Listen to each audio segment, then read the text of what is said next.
სტრასბურგის სასამართლოს გადაწყვეტილება, რომელმაც ქართული ოცნების მიერ დაანონსებული გეგმის ფონზე კიდევ უფრო მეტი მნიშვნელობა შეიძინა. ადამიანის უფლებათა ევროპული სასამართლოს ვერდიქტი მმართველი გუნდისთვის საკუთარი გადაწყვეტილების მართებულობის კიდევ ერთი არგუმენტია. 4 წლის წინ გაგზავნილ საჩივარზე, რომელშიც ქართველი სამოქალაქო აქტივისტი გამოხატვის თავისუფლების შეზღუდვაზე და სასამართლოს მიერ დაკისრებულ ჯარიმაზე ჭიოდა, სტრასბურგმა თქვა, რომ თანამდებობის პირთა საჯაროდ შეურაცხყოფა და მათ მიმართ უცენზურო განცხადებები გამოხატვის თავისუფლების ფარგლებს სცდება. სწორედ საჯარო სივრცეში სიძულვილის ენასთან ბრძოლას უკავშირდება გუშინ გამოცხადებული გადაწყვეტილება. იგულისხმება შინაგან საქმეთა სამინისტროში სპეციალური სამმართველო შექმნა, რომელმაც შეურაცხმყოფელი კამპანიებისა და აგრესიული რიტორიკის მონიტორინგი უნდა აწარმოოს და დაზარალებული საჩივრის გარეშეც რეაგირება უნდა მოახდინოს. ხელისუფლების მიერ არგუმენტად დასახელებული პოლარიზაციის დაძლევის ნაცვლად ოპონენტებმა ამ გეგმის მიღმა გამოხატვის თავისუფლების შეზღუდვის და გასხვავებული აზრის ჩახშობის სურვილი ამოიკითხეს. სად გადის ზღვარი კრიტიკასა და შეურაცხყოფას შორის და ჯდება თუ არა საჯარო შეურაცხყოფა გამოხატვის თავისუფლების ფარგლებში. სტრასბურგის სასამართლოს გადაწყვეტილებამ ამ თემაზე დავას წერტილი მაინც ვერ დაუსვა.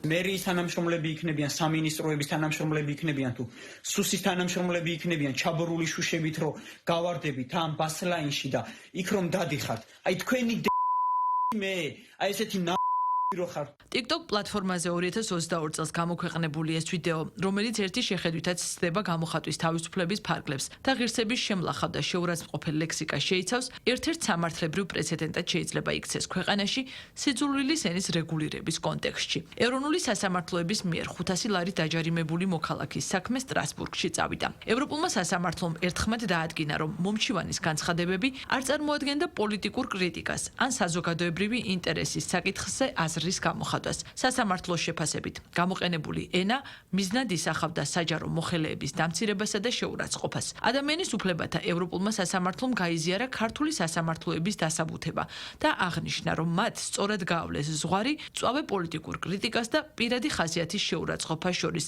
დაკისრებული ჯარიმა კი მინიმალური სასჯელი იყო. ადამიანის უფლებათა ევროპული სასამართლოს დღევანდელი გადაწყვეტილებით ძალიან ბევრ მნიშვნელოვან საკითხზე გაკეთდა განმარტება, ისეთ საკითხებზე, რომელიც დღეს აქტუალურია მთლიანად ევროპაში და მათ შორის საქართველოში. პირდაპირ სტრასბურგის სასამართლოს შეფასება არის, რომ გამოხატვის თავისუფლება, განსაკუთრებით ინტერნეტ სივრცეში, არ არის აბსოლუტური, ის შეიძლება შეიზღუდოს, როდესაც ასეთ გამოხატვას აქვს აგრესიული ფორმა, მიზნად ისახავს სხვების შეურაცხყოფას, არის სხვების წინააღმდეგ მიმართული.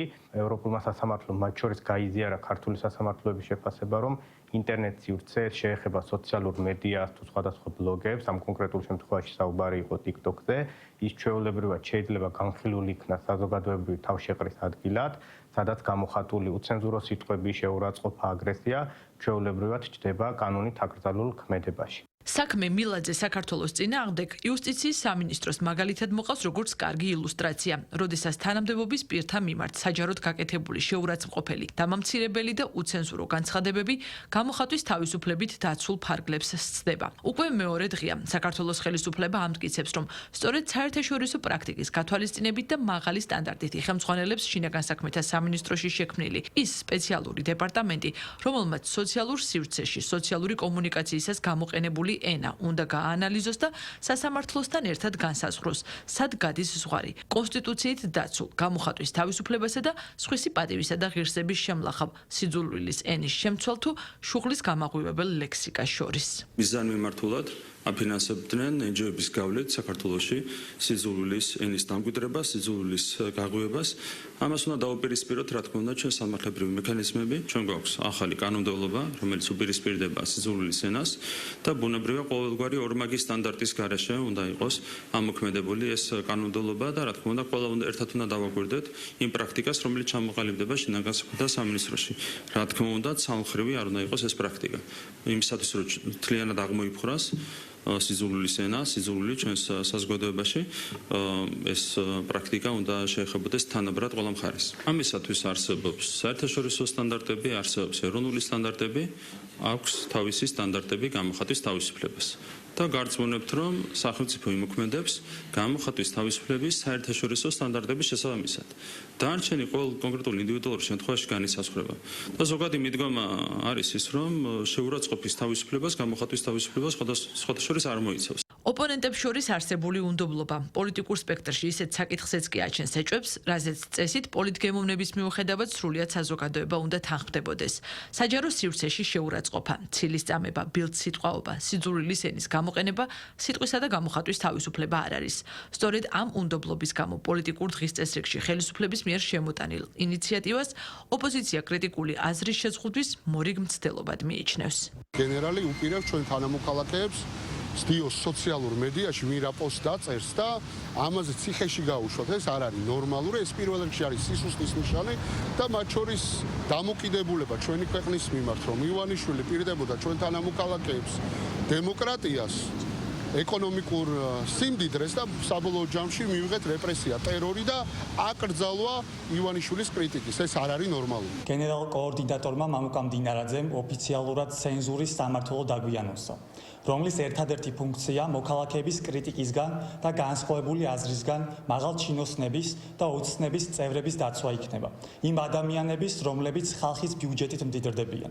მამუკა მდინარაძე კი იქნება მსოფლიოს ისტორიის პირველი Facebook პოსტებთან მებრძოლი გენერალი.